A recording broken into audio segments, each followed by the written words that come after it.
Tranquila. Buenas noches.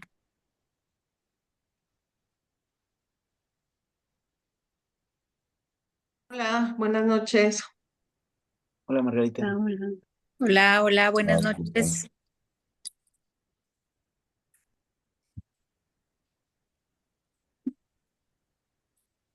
Ah, Jaime.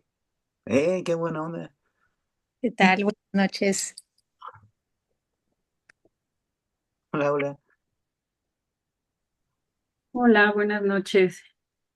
Pues bueno, me parece que ya dimos acceso a las personas que estaban por acá esperando. Les damos la bienvenida a esta reunión que vamos a tener hoy organizada por el Grupo de Estudios Lacan, una lectura bilingüe.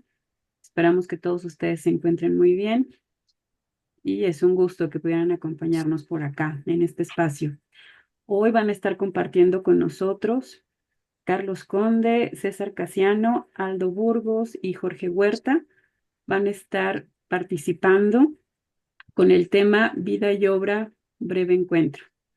Les pedimos su cooperación para que por favor cuando ellos estén comentando en relación a sus temas puedan permanecer los micrófonos en silencio y ya en el momento en el que ellos nos indiquen, pues daremos paso a la interacción a través ya sea del chat o a través de la manita levantada, ya lo saben de Zoom, para poder hacer comentarios y participar con los ponentes.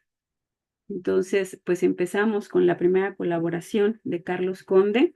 Él nos va a comentar experiencia y pobreza de la noción del autor. Entonces, adelante, Carlos, te escuchamos. Muchas gracias. ¿Qué tal? Buenas noches. ¿Se escucha bien?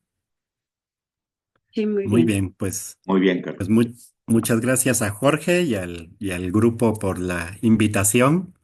Yo voy a intentar hacer un comentario así lo más breve posible y lo más ingenuo posible, digo yo, porque intento ser como, o bueno, sí, intentaré ser un poco congruente con la propuesta que quiero transmitir.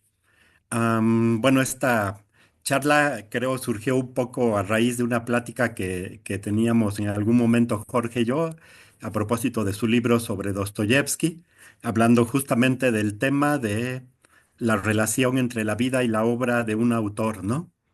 Y yo me quedé pensando en esta idea de que creo que siempre hay una relación entre la vida y la obra de un autor, dicho en términos muy simples, ¿no? Muy comunes y que, sin embargo, esta relación se ha visto entrampada como en una especie de racionalismo que nos impide a veces evitar caer en uno de dos extremos, ¿no? O intentar decir que la obra de alguien se puede explicar a partir de su vida o que podemos conocer algo de la vida de alguien a partir de su obra o simplemente desligarnos totalmente de la vida del autor y enfocarnos únicamente en la obra, ¿no? Creo que ambos son peligros que habría que intentar evitar. Am, al principio, lo primero que yo me preguntaba era, bueno, ¿por qué nos interesaría a un grupo de psicoanalistas hablar de este tema, ¿no? De la relación entre la vida y la obra de un autor.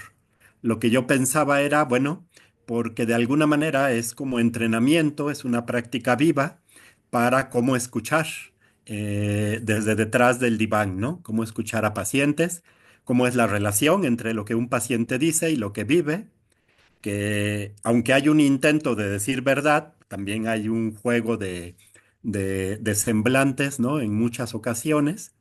Y también cómo podemos intentar ubicar en el campo de la transferencia algo que permita al analista no solo escuchar, sino poder decir algo que tenga un efecto. Am,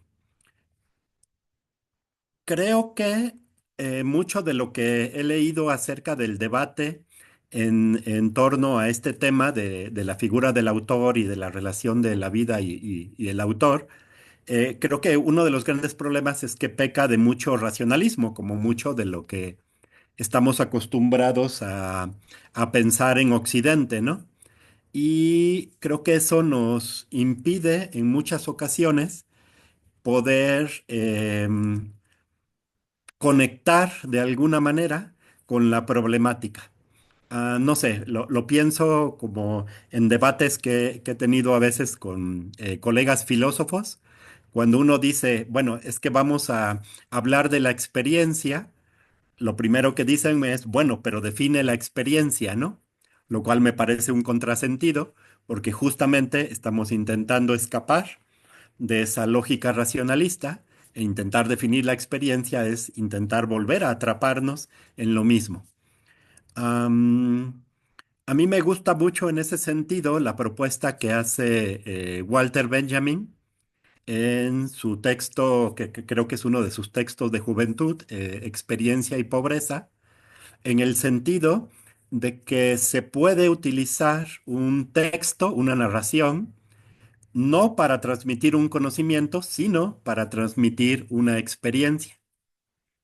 En este texto, él refiere un cuentito en el que un padre que está en su lecho de muerte le dice a sus tres hijos que él dejó un tesoro enterrado, dinero enterrado en sus terrenos donde tenían unas vides, ellos cultivaban uvas, y los hijos se ponen a cavar por todos lados, no encuentran ese dinero, pero gracias a todo ese esfuerzo de estar revolviendo la tierra, esa cosecha de uvas sale muy buena, ¿no? De mucha calidad. Y entonces lo que ellos descubren es que el papá les transmitió una experiencia, la experiencia de que lo que necesitan es el trabajo, ¿no? No tanto una especie de tesoro o algo así.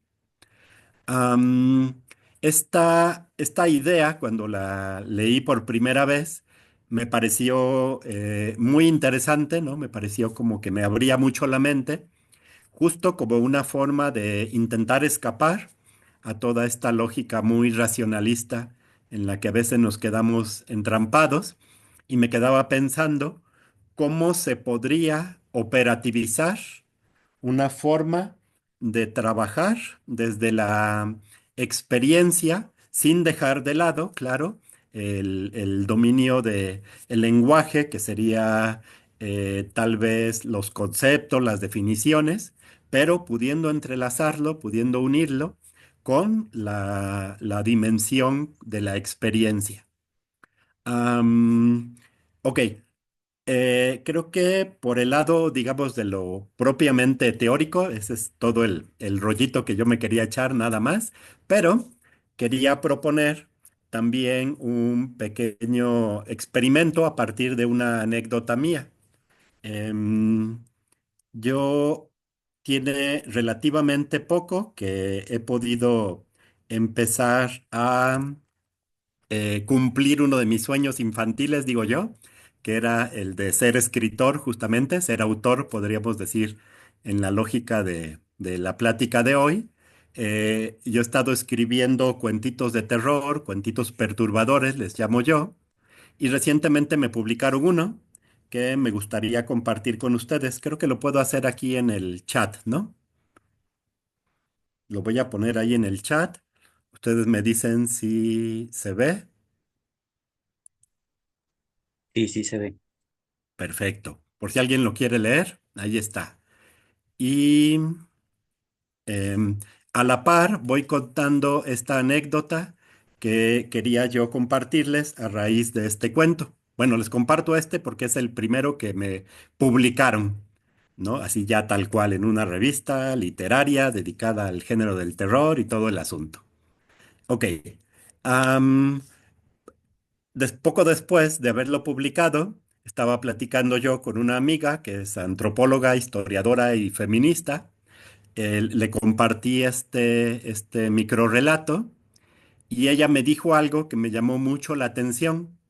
Me dijo, me identifico mucho con ese relato porque yo también soy el miembro sacrificial de mi familia. Yo no conocía ese término, el miembro sacrificial, ¿no? De una familia. Sin embargo, me resonó mucho, pude conectar mucho con esa idea, diría yo más bien, con esa experiencia, porque efectivamente creo que ella logró captar algo de lo que a mí, desde mi angustia, desde mi historia, desde mi análisis, me llevó a escribir, ¿no? A plasmar en un relato como este. Entonces me encantó la experiencia porque sentí que hubo ahí una especie de, entre comillas, comprensión de ella, de algo de la realidad psicológica o psíquica interna mía, con la cual ella pudo resonar desde algo de su propia experiencia y a la vez ella me pudo decir algo desde algún referente teórico que desconozco cuál sea y yo pude entenderlo justamente en esta misma experiencia compartida, ¿no? Entonces creo que, ya para cerrar, con eso voy terminando por hoy, eh, mi propuesta, y también por eso decía que era un experimento, a ver qué les resonaba a ustedes de este microrrelato, de esta anécdota, mi propuesta sería intentar pensar, dialogar en la línea de permitirle a la experiencia permanecer como experiencia, ¿no? Sin intentar, lo más que podamos, sin intentar atraparla en definiciones, conceptos, racionalizaciones, etcétera, que yo pensaría que podemos encontrar mucho de eso en la historia del psicoanálisis, pero también muchas veces hemos caído en racionalizaciones, en discursos que intentan atrapar y asesinar un poco a la experiencia en sí.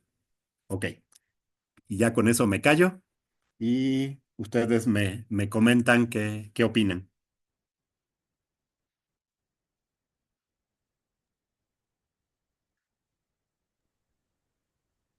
Yo quisiera decir algo.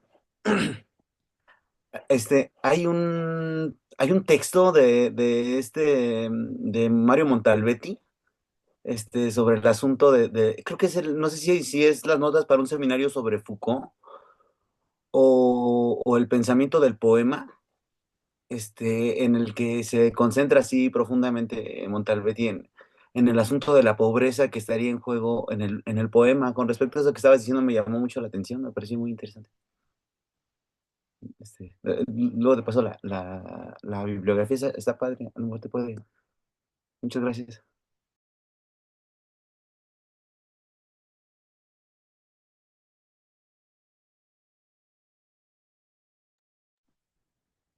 Carlos, ¿me permites también una pregunta?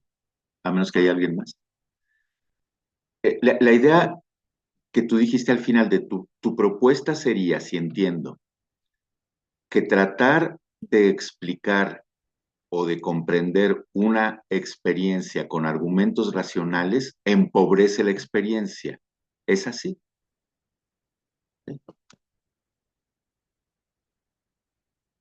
Pues me parece muy interesante también. Sí, sí, sí creo, bueno, he notado mucho en diálogos con filósofos y psicoanalistas, sobre todo, que es con quienes he hablado de estos temas, como que sucede mucho eso, ¿no? Es la tentación que tenemos en Occidente de intentar atrapar la experiencia, es tremendamente fuerte, ¿no? O sea, al grado de que a veces nos quedamos incluso en una especie de dicotomía, que digo yo que es un falso dilema, entre o bien atrapamos la experiencia en una definición y por lo tanto la asesinamos, o bien em, caricaturizamos la experiencia como una especie de diálogo de locos, ¿no? Como una especie de diálogo de sordos, de locos, de gente que no se puede entender. No sé, por ejemplo, a ver, lo pienso en la línea de esta anécdota que cuenta Wittgenstein, creo que es en las Meditaciones Filosóficas, cuando Wittgenstein, después de plantear toda la desarticulación del lenguaje que se ha tenido que hacer y su conexión con la realidad, la cuestión del referente y todo. Dice Wittgenstein, me sorprende mucho que pueda suceder algo como que un padre le diga a su hija, oye, ve a la tienda y compra unas manzanas rojas, y la hija va a la tienda y pide unas manzanas rojas, y el vendedor le vende unas manzanas rojas, y se entienden, ¿no? O sea, y dice Wittgenstein, ¿cómo es posible? Si hemos cuestionado tanto el tema del lenguaje, ¿cómo es posible que algo así suceda? Creo yo que esa sorpresa, ¿no? De Wittgenstein de alguna manera refleja algo de esto que digo, ¿no? O le damos al lenguaje, o le atribuimos al lenguaje un poder em, conceptual tal que toda palabra tiene que poder ser definida, o em, nos quedamos con una idea de que el lenguaje no debería poder funcionar, ¿no? Y la cosa es que realmente funciona, realmente la gente se entiende. ¿En qué nivel, de qué manera y todo? Ok, eso lo podemos ir platicando, pero nos entendemos, ¿no? Decían Deleuze y Guattari en la introducción, en Rizoma, creo, ¿no? O sea, de repente uno siente la nostalgia de hablar como habla la gente normal cotidianamente en la calle, ¿no? Porque a lo mejor, creo yo, le hemos puesto pues tantas trampas a la experiencia desde nuestra posición privilegiada, parapetados en nuestro fuerte de lenguaje, que realmente, ¿no? Nos ataca ya sea esta sorpresa de Wittgenstein o esta nostalgia de Deleuze y Guattari de hablar simplemente de una forma sencilla, intentar entendernos ahí a ver cómo podemos.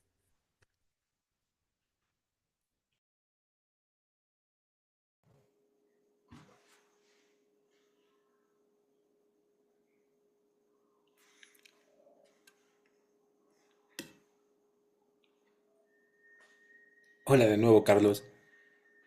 Justamente ahorita que hablabas de eso, me hizo recordar el texto de Laurent Cornès, el de la escritura o lo trágico de la transmisión, donde justamente lo que pone en juego al inicio del libro es eso, ¿no? La cuestión de que, porque también incluso, ¿no? Al momento de transmitir y que esa transmisión, uno de los medios, ¿no? Que comúnmente se utiliza o se cree que se utiliza, sirve para la transmisión es la escritura, ¿no? Pasa muy parecido a esta cuestión de la teorización, donde eso, pues en realidad no alcanza a transmitir. Hay algo que siempre queda fuera de eso, ¿no?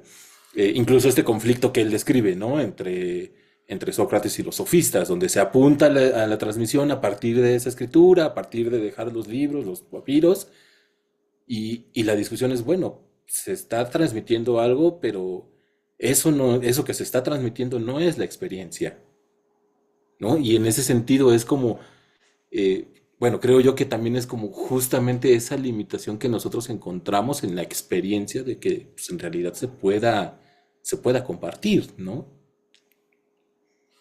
En la literatura, por ejemplo, yo lo estaba pensando justamente también, ¿no? Con este tema y con lo que estamos hablando, de cuando uno escribe y quiere poner algo, hay veces que las palabras, pues justamente al momento de escribirlo no alcanza. Yo les compartía con César en una ocasión, ¿no? Hace poco oye, pues sí, es que estoy escribiendo y en mi cabeza, por ejemplo, ¿no? Puedo tener un rollo bien padre, pero al momento de escribir ya es un párrafo. Justamente en ese sentido, ¿no? Me hizo como recordar esa parte. Sí, fíjate que yo pensaría que nunca se puede del todo desligar la experiencia del lenguaje, incluso por más racionalista que sea el lenguaje. Pensaba, por ejemplo, en la línea de lo que plantea Foucault en qué es un autor, ¿no? O Barthes en La muerte del autor, que son como textos canónicos de repente, ¿no? Para este tipo de debates. Si bien la figura del autor como tal es un producto de la modernidad, creo que de alguna manera tiene raíces en autores muy antiguos, ¿no? A mí se me ocurren de entrada, no sé si serían los primeros, no creo, pero por lo menos son los que se me ocurren. Homero, Platón y uno que no sé cómo pronunciar el nombre, se escribe algo así como Sinleki Uneni. Él es el compilador de la tradición oral del relato de Gilgamesh, que es una de las obras más antiguas, ¿no? Creo que se le considera como la primera obra literaria, escrita propiamente. Yo plantearía que algo de la experiencia que empieza a contagiarse entre héroe y autor es una especie de experiencia de escape de la mortalidad. En Gilgamesh, por ejemplo, lo vemos muy claramente, ¿no? Gilgamesh buscaba la inmortalidad, literalmente, de eso trata toda su travesía. Y decía un erudito francés que tradujo Gilgamesh de el sumerio al francés, decía que Gilgamesh literalmente había conseguido la inmortalidad porque en una lista de nombres de reyes, su nombre aparecía justamente con los signos que distinguían a los reyes que habían logrado ser inmortales. Esa especie de escape de la mortalidad figurada, creo yo que se transmite también un poco a la figura del autor, ¿no? Sabemos de Aquiles porque sabemos de Homero, ¿no? Sabemos, independientemente de si Homero existía o no, que pues ese ya sería otro tema, ¿no? Sabemos de Sócrates porque sabemos de Platón. Sabemos de Gilgamesh porque hubo un autor, Sinleki Uneni, que recopiló y de alguna manera se contagió un poco de esta especie de inmortalidad. Creo que en la modernidad se vuelve caldo de cultivo para una un fortalecimiento de la figura del autor, por lo mismo, por lo que pasó con la figura del sujeto, ¿no? Con la subjetividad. Y creo que la muerte del autor, como la plantearía Barth, de alguna manera nos ayuda a pensar también una especie de desarticulación del sujeto, que sería muy importante, ¿no? Recuerdo este texto de Jean Allouche sobre Contra la Eternidad, ¿no? Donde él plantea la existencia de autores que escriben no para ser recordados, no para evitar la mortalidad, sino justamente para ser olvidados, ¿no? Como en una lógica distinta, hasta terapéutica, en un sentido antiguo, diría yo.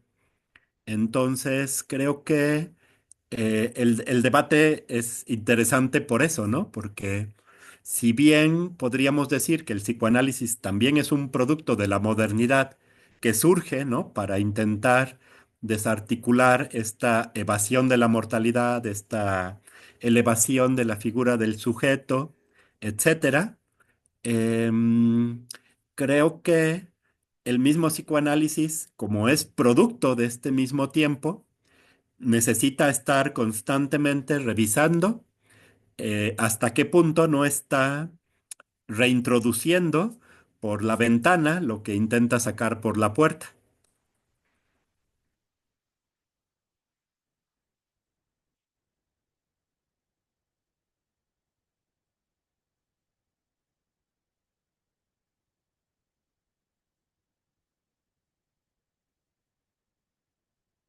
Que digo, creo que a todos nos pasa, ¿no? La frase esta de introducir por la ventana algo que sacamos por la puerta, creo que es de Nietzsche, creo que él lo decía con respecto a Kant, algo así. Pero bueno, creo que a muchísimos pensadores, en realidad, si nos ponemos a analizar, podemos ver que de alguna manera hay fenómenos similares, ¿no? Sacamos algo por la puerta, lo reintroducimos por la ventana o por la puerta de atrás o por donde se puede, se nos cuela de nuevo tal vez porque está demasiado enmarañado en nuestra forma de usar el lenguaje. Y por eso me gusta la propuesta de Benjamin, ¿no? Que es como narrar, es rescatar el arte de la narración para poder hablar de otra manera.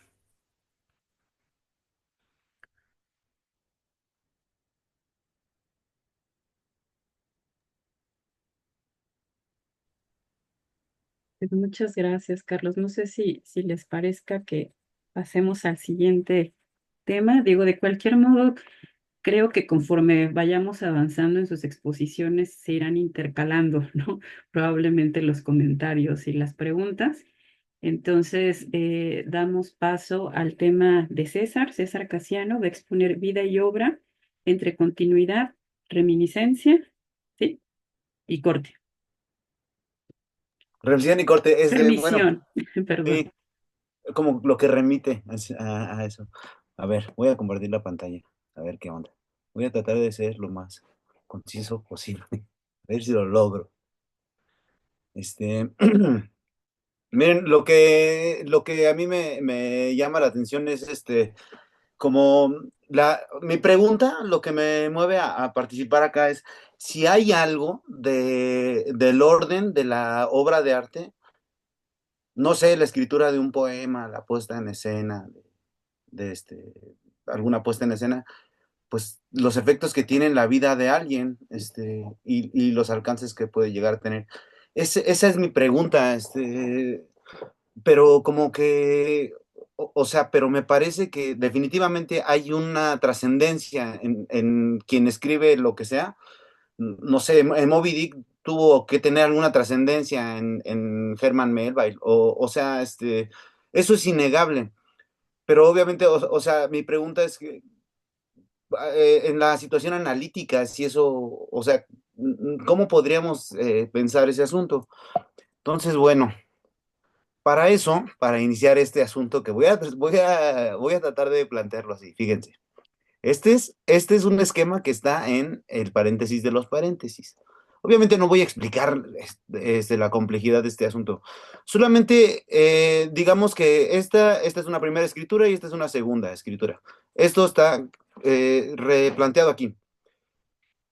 En cada uno de los espacios que están entre los corchetes se trata de inscripciones, pero no es la misma inscripción. Ese es el centro de lo que intento decirles. Este sería el paréntesis de los paréntesis, el corchete. Lo que está dentro, dice Lacan que es una cosa que está a nivel del sujeto, del recubrimiento del sujeto. El asunto del análisis, lo que esta cosa está cifrando es este esquema que todos conocemos. Es el esquema L, que tiene que ver con la posibilidad de poner en qué tipo de relación se puede como reconocer o no sé cómo decirlo, en trabajar en el análisis. Es decir, la cadena L es una transliteración del esquema L. Esto está en Jan Alush. Pero la escritura que le interesa a Lacan, me parece, y a Lush en el engarzamiento de la transferencia, es esta que está escrita aquí con P. ¿Qué significa? Digamos, está el recubrimiento del sujeto y hay una inscripción por fuera del sujeto. Este, una inscripción en el otro. Una de las manifestaciones de eso, según Alush, tiene que ver con el se dice, por ejemplo, el on dit, ¿no? Les leo este fragmentito. Con esto basta, con esto que les acabo de decir basta para decir lo que intento plantearles. Solamente lo retomo. Cada letra significa una inscripción en lugares distintos, pero esta verde en particular es la que puede inscribir la huella del sujeto en el otro. Dice Alush, esto está en letra por letra, acá abajo está la cita.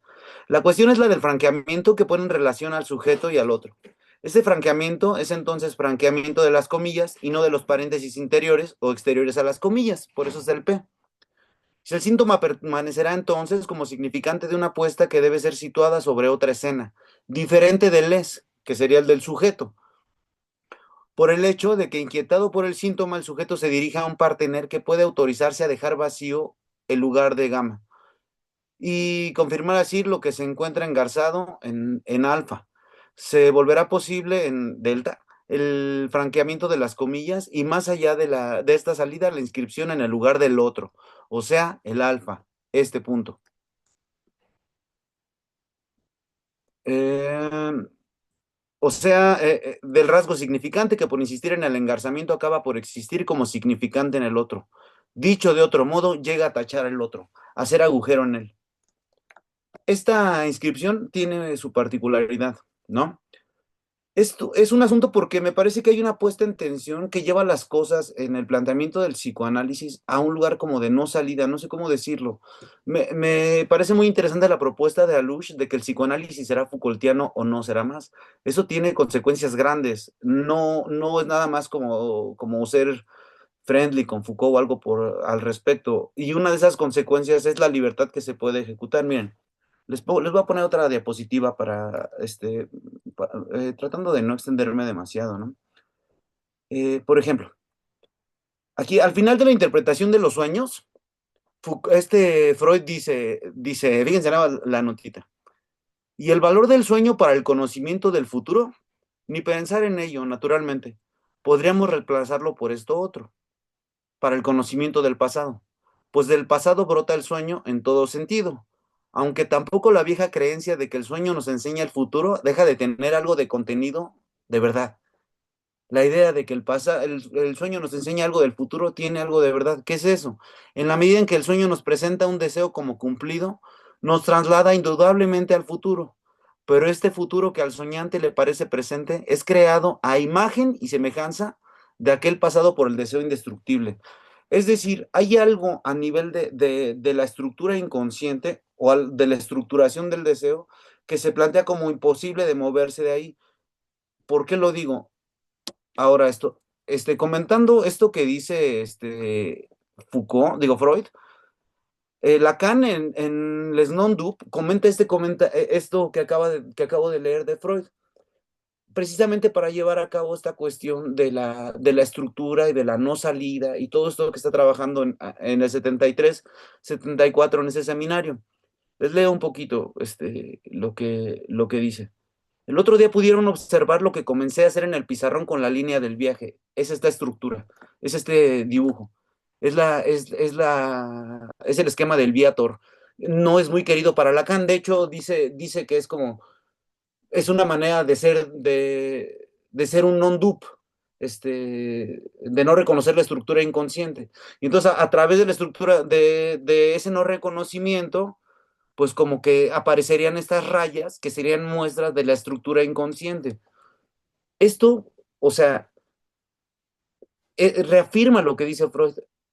El futuro se crea a semejanza del pasado. Casi, casi no hay salida. Ese es el planteamiento que está en los non-dup. La salida, no sé, a lo mejor la salida de Lacan sería como ser dup, pero bueno. Dejémoslo ahí, ¿no? Dice, el otro día pudieron ver lo que comencé a hacer en el pizarrón con la línea del viaje. Y luego pudieron admitir eso que les machaco desde hace más de 20 años. Es decir, lo que cierra, lo que termina la interpretación de los sueños. Eso que recordé el otro día. Ese famoso deseo indestructible que se pasea, que sobre la línea del viaje, una vez que se ha producido la entrada en el campo del lenguaje, acompaña de un extremo al otro, y Ebenbild, siempre el mismo, sin variación, acompaña al sujeto estructurando su deseo. Es lo que acabo de leerles de Freud. Como dice Freud, Ebenbild, a imagen se traduce a imagen, pero no es a imagen. Ebenbild es una imagen fija, siempre la misma. A imagen, y como se lea eso, a imagen del pasado, es decir, lo que con respecto a ese Ebenbild ni siquiera puede llamarse pasado. Siempre es la misma cosa. No hay pasado a partir del momento en el que se trata de esta función espacial. El cruce de la línea con esta red de la estructura que se desplaza. Ella, según la línea, pero al mismo tiempo de la que se puede decir que no se desplaza, ya que la línea misma no varía. Es en relación con la vida, en tanto que viaje, que se puede decir que de ello hay una parte que es pasado y luego otra que queda por consumir, la que se llama el futuro, Ebenbild, hecha imagen y semejanza. Es decir, hay una estructura que va a producirse, que se va a repetir a nivel inconsciente, que, que no permite salida. Esa estructura, en ese momento, a esa altura, es la del borromeano. Digo, afortunadamente, ya en el 9 de enero del 79, como que Lacan dice, no, pues fue un abuso de metáfora, eso abre las puertas también a la posibilidad de otro asunto. Mi pregunta es, ¿la obra de arte, la escritura, puede generar un cambio? Por eso es el titulito continuidad, remisión y corte. ¿Con qué? Con eso, con la estructura, con esto que está planteando aquí Lacan como el nacimiento, en el que cada una de estas líneas lo que hace solamente es una repetición, convulsiona la repetición, es una de las manifestaciones de lo que Freud habría estado presentando. Bueno, bien, tengo otros 6 minutitos todavía para decirles. Foucault. Este, Foucault se muestra mucho más libre al respecto. No está teorizando psicoanálisis ni está reflexionando psicoanálisis, pero a la altura de lo que les voy a citar está trabajando otro asunto que no es alejado del psicoanálisis. Uno de los puntos de llegada se ubica perfectamente en Jean Alouche, en esa pregunta de si el psicoanálisis es un ejercicio espiritual. Esto es central, porque ¿por qué es central con respecto a lo que intento como compartirles? Porque una de las características que tiene este asunto del ejercicio espiritual es una posibilidad de incidencia sobre la propia vida, que podría ejecutar un corte sobre la continuidad que se está produciendo. Ese es uno de los confines que me parecen tan interesantes. Entonces, bueno, les voy a leer estas dos definiciones que son maravillosas con respecto a este tema que estamos hoy platicando, que tiene que ver con la vida y con la obra. No, ni mandado a hacer. A ver qué les parece. Este, Esto es subjetividad y verdad.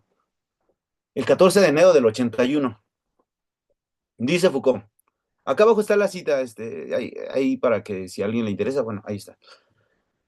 Dice, como saben, para un griego hay dos verbos que nosotros traducimos por una sola palabra, vivir.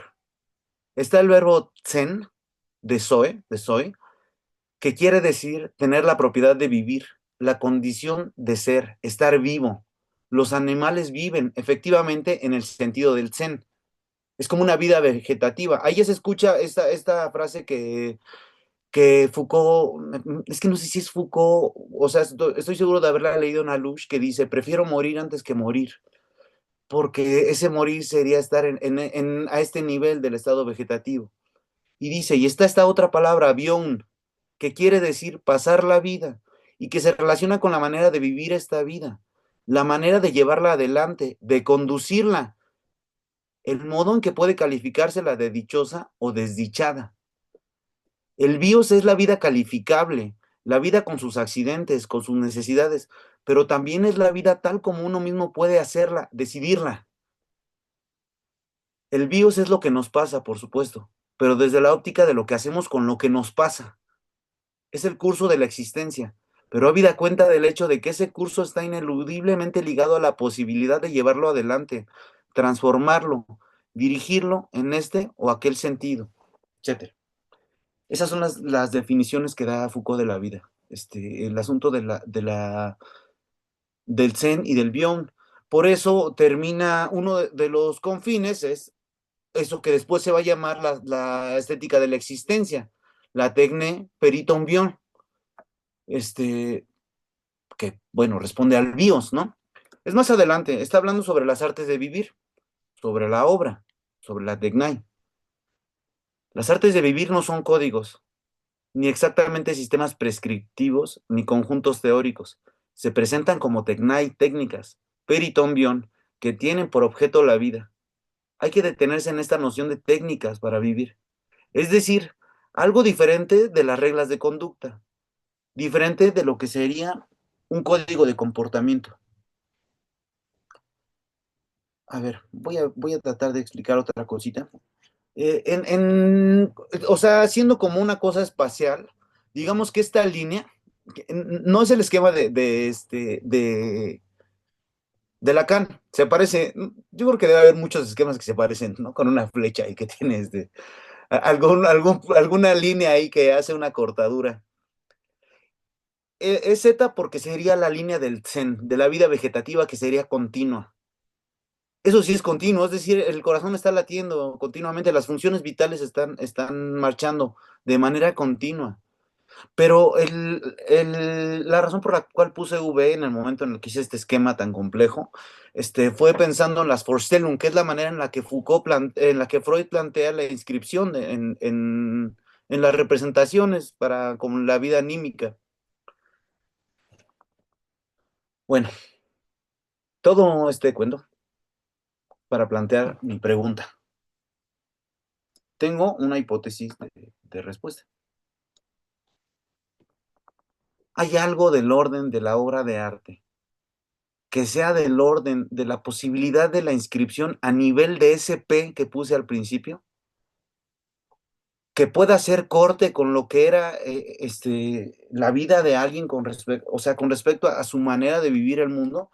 Obviamente no es el arte en general, o sea, es un poco eso lo que se critica con lo del arte contemporáneo y estas críticas que a veces son muy severas, pero no son, sea, alguien que se avienta 50 esculturas iguales, hablaba hace rato con una amiga, no sé si tenga ese nivel de impresión en la vida de esa persona que está haciéndolo.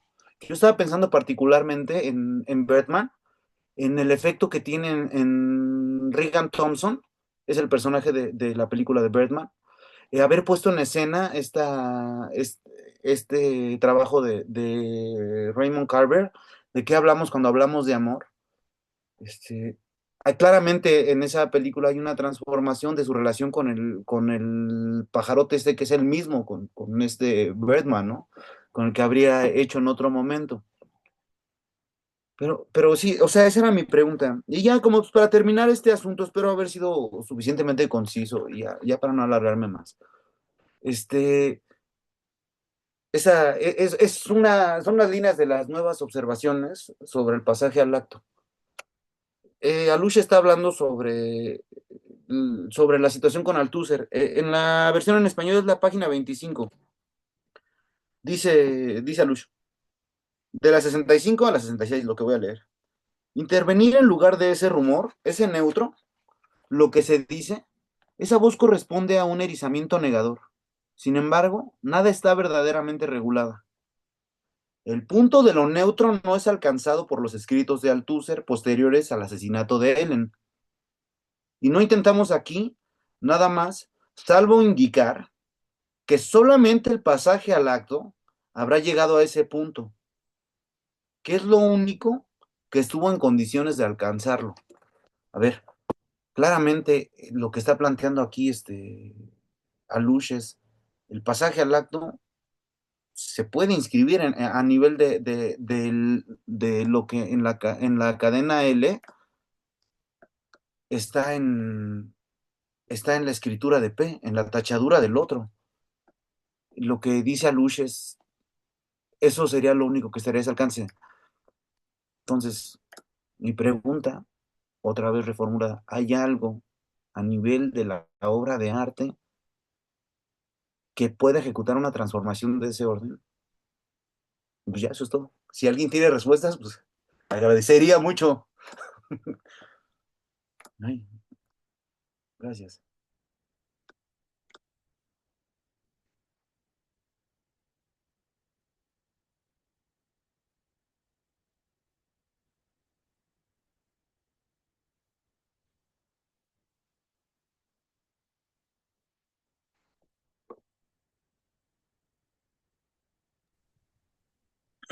Sí que yo me atrevería de entrada a contestar con un sí, ¿no? Un sí muy claro, de ese tipo de sí de no tengo pruebas, pero tampoco dudas, ¿no? Justamente porque si buscáramos pruebas caeríamos de nuevo en esta tentación racionalista, entonces a nivel de la experiencia, de las múltiples experiencias de transformación subjetiva que he sentido, ¿no? Ir viviendo en mi vida, yo diría sí, no me queda duda, ¿no? Muchas han venido justo a raíz de la lectura de libros, que yo he sentido mi vida ha podido romper con los cauces que le estaban prefijados. Entonces, igual, desde mi propuesta, que es desde la experiencia, yo diría sí, sin pruebas, pero sin dudas. Sí, muchas gracias. Gracias. A ver, Jorge, ¿qué te traes? Una pregunta muy, muy sencilla y rápida, César. De lo último que dijiste, ahorita que expusiste, ¿tu idea sería que se puede entender a veces a la obra como un pasaje al acto? No, no, no, o sea, hay algo que hace, o sea, la propuesta de Alush es que hay algo que hace Althusser, que solamente fue alcanzado por el pasaje al acto del asesinato a Allen. No, no, no estoy diciendo que la obra de arte sea un pasaje al acto. O sea, la propuesta de él es, hay algo que solamente fue alcanzado por ese pasaje al acto. Y eso produce algo, digamos. No, no sé si sea inscripción la palabra más afortunada, pues. O sea, claramente sí, sí fue un punto de inflexión fuertísimo, no a nivel del Zen, a nivel del BIOS de él. Lo que pasa es que es en serio la pregunta, o sea, no sé si hay algo de ese orden, porque por eso hablaba de las diferentes inscripciones que propone Lacan en el paréntesis de los paréntesis. Claramente la obra es una inscripción, pero no del mismo orden. No, no sé sí, pero no, no digo que la obra sea un pasaje al acto. A lo mejor sí, o sea, no sabría. Por ejemplo, hay un documental que les recomiendo mucho, está en YouTube, se llama Quebranto. Este, es de una persona trans. Entonces, en algún momento, eso está buenísimo. Vean, busquen Quebranto en YouTube. Pero hay un momento muy particular de la obra. Ella ya se viste de mujer, ya sale, demás. Pero hay un momento así crucial para ella, en el momento en que le dice a su mamá, de ahora en adelante, ya no, ya voy a ser mujer. Y se acabó todo. Ese momento, pues, es como claramente marca una ruptura muy clara y muy fuerte con respecto a lo que hace. ¿Sí me explico? No digo que eso sea un pasaje al acto, no, porque pues o sea, ni hay espacio pues para problematizar algo. Más bien trataba de plantearlo con las herramientas que tenía ese asunto. Si hay algo, pues, así.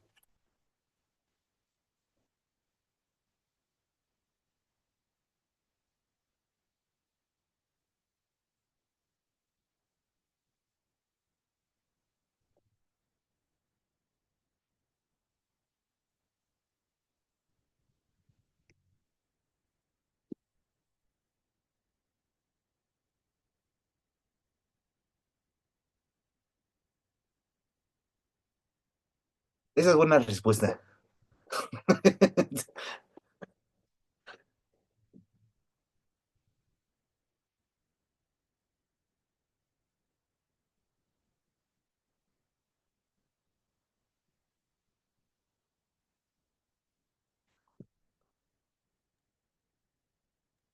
Nos quebrantaste, César.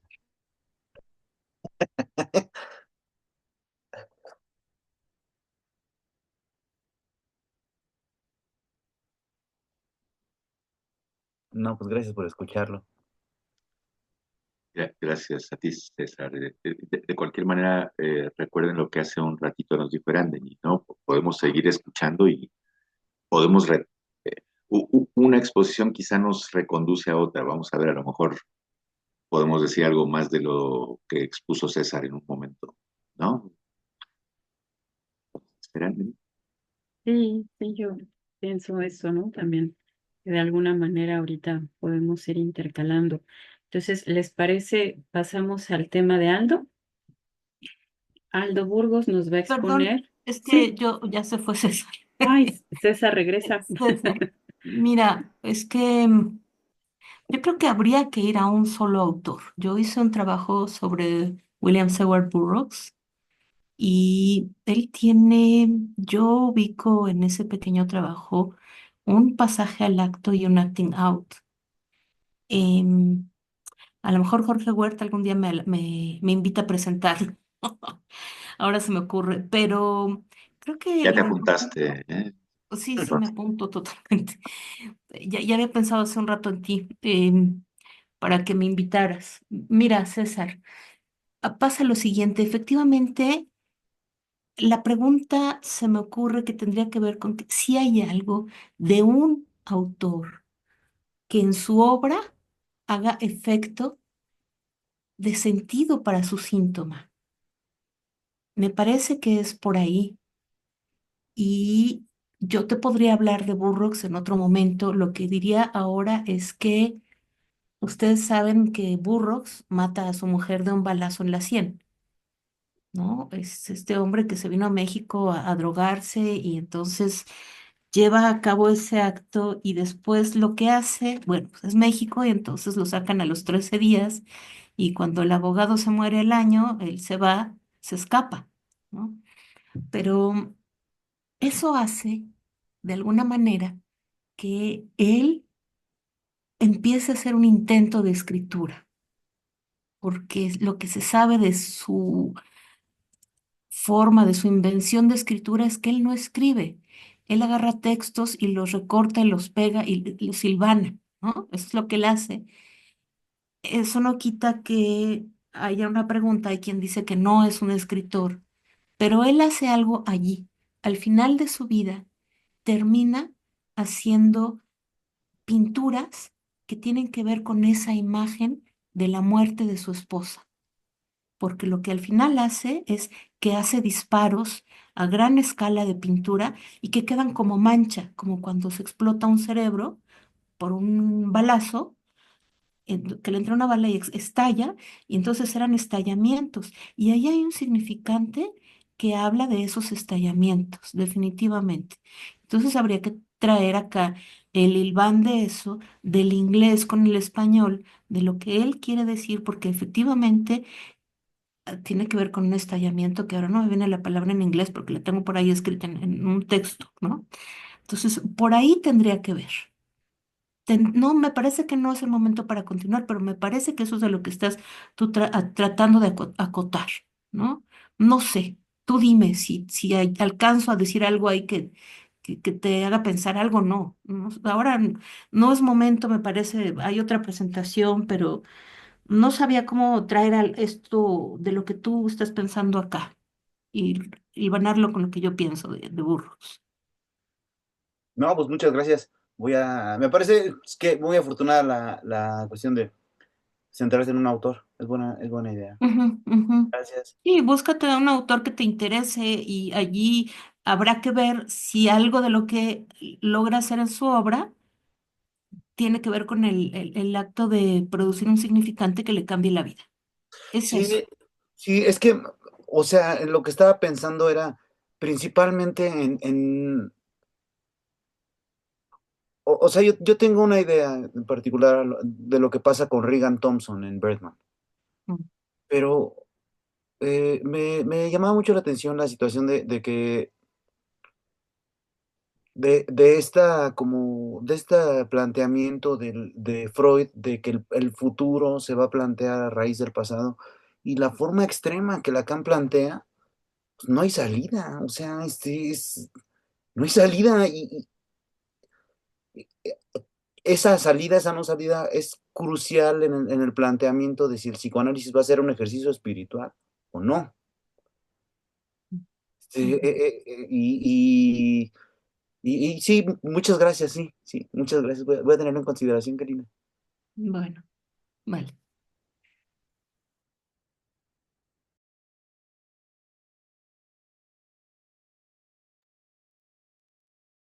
Ok, no sé, ¿alguien más que quiera comentar aprovechando la intervención acá de Angélica?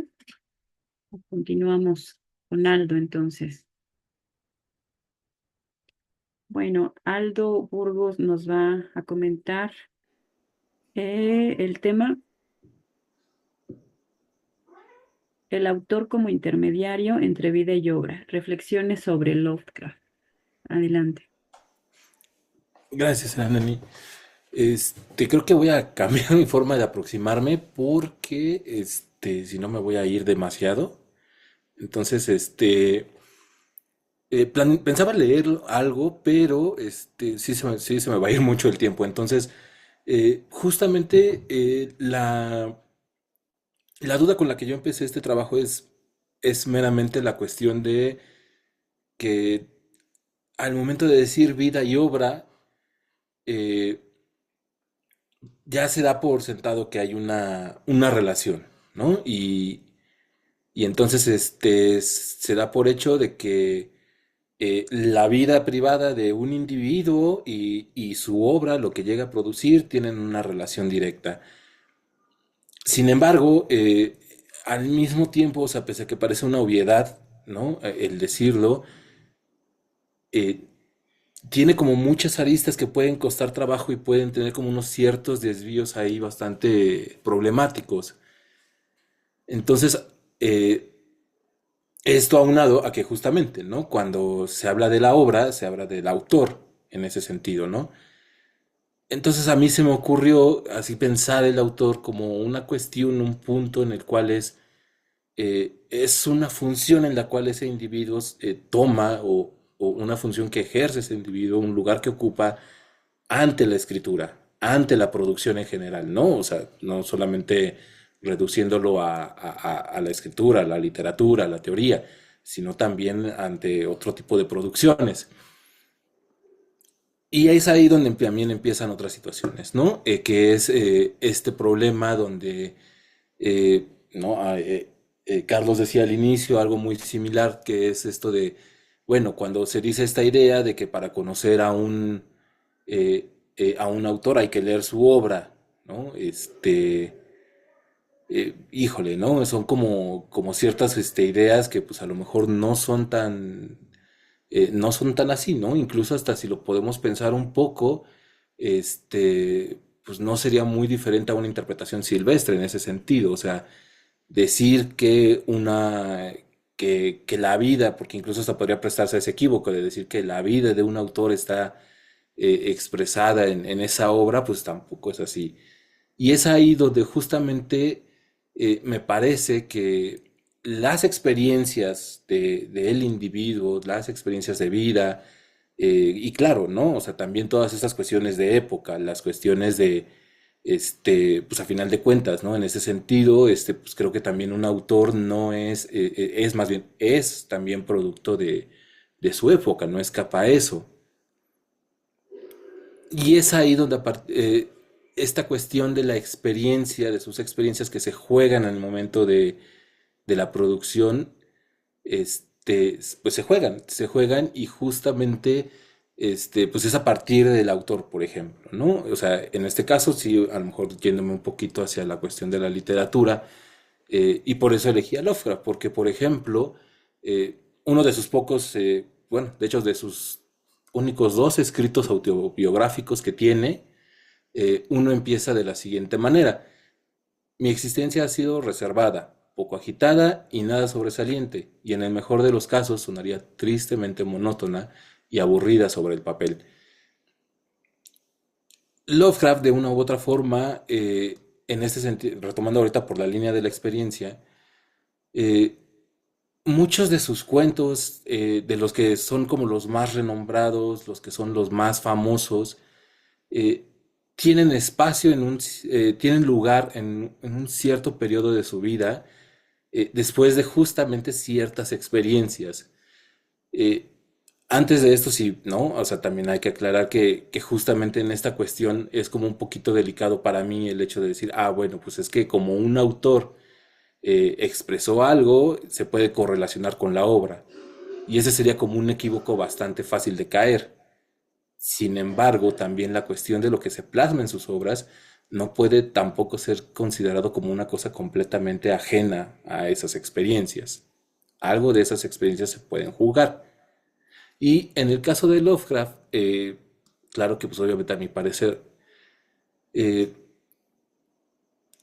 parte de todas estas cuestiones, de estas experiencias que él tuvo en específico en Nueva York, y no solamente esas, ¿no? Pero específicamente en ese periodo del 24 al 26, donde él se permitió esta experiencia del matrimonio, de moverse de Providence, irse a Nueva York, pues lo marcaron de manera muy trascendental para él, al punto de que justamente a partir de eso es cuando estos cuentos ya más reconocidos tienen lugar. Ahora, eh, hay un punto en el cual, y ahí es como para mí interesante, les voy a compartir esto, lo voy a leer un poco, justamente hablando de este periodo que dice, uno de los episodios de su vida que fue de suma relevancia para él fue ese periodo entre el 24 y el 26, donde él se permitió vivir la experiencia del matrimonio. Gracias a Derlet, uno de sus más próximos amigos, se ha conservado gran parte de la obra de Lovecraft y en este sentido la correspondencia, como otro tipo de escritos que podrían también entrar en este concepto de obra. En este caso, revisando la correspondencia antes de este periodo, es destacable ver la facilidad con la cual se podría encontrar explayado en ellas el pesimismo y los conceptos que tenía Lovecraft sobre la vida, e incluso sobre las relaciones afectivas. Michel Houellebecq, que también estudió a Lovecraft, describe que el pesimismo que él tenía en esas correspondencias se apacigua con la aparición de Sonia, y después de su separación vuelve a surgir. El evento de su matrimonio fue de gran relevancia para Lovecraft, pues fue la única ocasión en la cual él se permitió moverse de Providence, tomando como destino Nueva York, donde desafortunadamente casi ninguno de sus planes concluyeron de manera positiva para él o para Sonia. Su situación económica a la que se enfrentaba fue tan apremiante al punto de que se vio en la necesidad de vender sus posesiones personales. Derivado de la misma situación, la idea de una familia se ve truncada casi de inmediato. Su esposa se ve obligada a viajar a otras localidades para poder trabajar y solo regresar cada quincena para ver a su esposo y darle un poco de dinero para su subsistencia. Aunada a esta situación, Lovecraft se enfrenta a un evento donde sus cualidades literarias y su vasta cultura no le son de utilidad para poder encontrar un trabajo, ni siquiera, como él lo dice, con las compensaciones económicas que se les da a un novato. El hecho de no encontrar un trabajo y ver cómo sus vecinos sí podían conseguir empleo de manera mucho más rápida, esos vecinos a los que le dedica una descripción bastante singular, rechonchos y curtidos, con expresiones duras, ojos rasgados, extranjeros astutos y que no tenían nada de común con el hombre del antiguo pueblo de colonos. Lo confronta, lo frustra esta situación. Y si las cosas iban de mal en peor en aquella época, triste, sin duda alguna lo afectó al punto de que para 1926 decide regresar a Providence y solo unos años después se divorciaría de Sonia. Este periodo en específico, ¿se puede decir que reafirma el pesimismo en su vida? Su correspondencia, por un lado, indica que sí, pero tal vez también su obra. Esta experiencia de Nueva York no está destinada a simplemente ser el olvido. El segundo escrito autobiográfico, que es titulado Él, describe su asombro por la arquitectura y magnitud de la ciudad y a su vez la frustración que le implicaba estar próximo a estos extranjeros de que tanta aversión le provocaban, así como su desencanto con su estadía ahí. Las montañas de la locura, por ejemplo, la sombra sobre Innsmouth, puede servir de ejemplo para hablar de este racismo que estaba ahí. El racismo como tal en Lovecraft es un tema en el cual ha llamado la atención. Hay que tratarlo con pinzas, pues muchas veces se ha dicho que es racista e incluso ha sido partidario de Hitler. Sin embargo, ese racismo del que se le acusa no es muy diferente al que se podría esperar de alguien de su época. Él mismo se describe como un gentleman. Incluso tenía filtros en su comportamiento al estar en presencia o compartir espacios con extranjeros. Él mismo lo dice: No es propio de las personas de nuestra clase hacer notarse mediante palabras o actos a los desconocidos.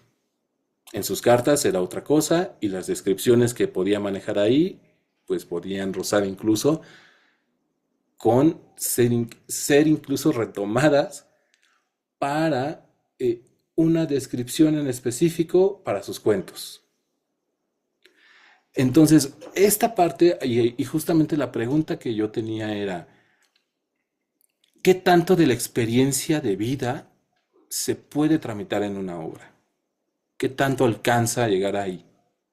¿No? Y en el caso de Lovecraft, justamente esta experiencia de Nueva York, por ejemplo, no solamente se trató de un episodio, como dije, de que, bueno, pues fue una mala experiencia, lo olvidó, pasó a otra cosa, sino que por el contrario, fue una experiencia que lo marcó, al punto de que justamente ciertas producciones que hubo después, y entre eso, por ejemplo, hay autores como justamente Houellebecq o Lacassin, que son gente que se ha dedicado también a escribir sobre ellos, eh, han hecho estos comentarios, ¿no? De que a lo mejor estas cuestiones como las ciudades, estas ciudades como tan indómitas, que incluso hasta falta lenguaje para poderlas describir, que son ominosas, pero que están repletas de monstruos, que están repletas de seres desagradables, tiene que ver una relación con su experiencia en Nueva York. Y es ahí donde personalmente yo sí creo que hay que tener cuidado. Muy probablemente esa experiencia en Nueva York haya tenido algo que ver. Hacer esa correlación tan directa como de repente a veces se maneja, es algo que hay que hacer con pincitas, ¿no? Personalmente sí, afortunadamente hay muchas cosas en Lovecraft y en específico su correspondencia que pueden darnos la posibilidad de pensar que para allá apunta, ¿no?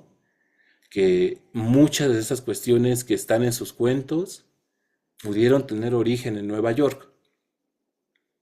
Lo que sí es un hecho es que estos cuentos que surgieron, o que son los más fuertes, por decirlo de alguna manera, o cuando menos los que son los más conocidos, fueron producto a partir de su experiencia de Nueva York. Entonces, un ejemplo, ¿no? Que justamente este fue uno de los que más me llamó la atención. Eh, Dentro de sus cartas hay una descripción que dice, eh, son monstruosos mestizos que andan dando saltitos y se contonean de modo ridículo. Esta misma descripción, por ejemplo, es la misma, o sea, palabra con palabra, según la traducción o la edición, pero es la misma que utiliza para referirse a los habitantes de Innsmouth cuando ya están persiguiendo al protagonista. Entonces, esta cuestión no se trata, y tampoco, y eso sí lo digo, no se trata de decir, bueno, es que como era racista, el racismo está impregnado en sus obras. No tanto así. Lo que está haciendo, y creo que eso es un punto interesante, es que este racismo, más allá de ser como una propaganda o un posicionamiento como tal, Lovecraft tiene como la habilidad de reducirlo a su elemento más esencial, que es el miedo. En este sentido, hay veces que se cree que en Lovecraft los protagonistas son los personajes principales, y no es cierto del todo. En realidad, simplemente son las víctimas de las situaciones. Lo que de verdad, los de verdaderos, incluso hasta ponerlo en esta categoría de héroes, en Lovecraft, por ejemplo, son más las situaciones que surgen ahí. O sea, lo que tiene el primer lugar, lo que se lleva el protagonismo, no son tanto los personajes, sino los sucesos que pasan, las atmósferas que se crean, los horrores que se exhiben, estas ciudades gigantescas, ominosas. voy a leer otro pequeño momento justamente referente a esto. Eh, Tanto Houellebecq como Lacassin, otros estudiosos de Lovecraft, no dudan en describir la gran relevancia que tiene el racismo en toda su obra, aunque apuntan en diferentes direcciones.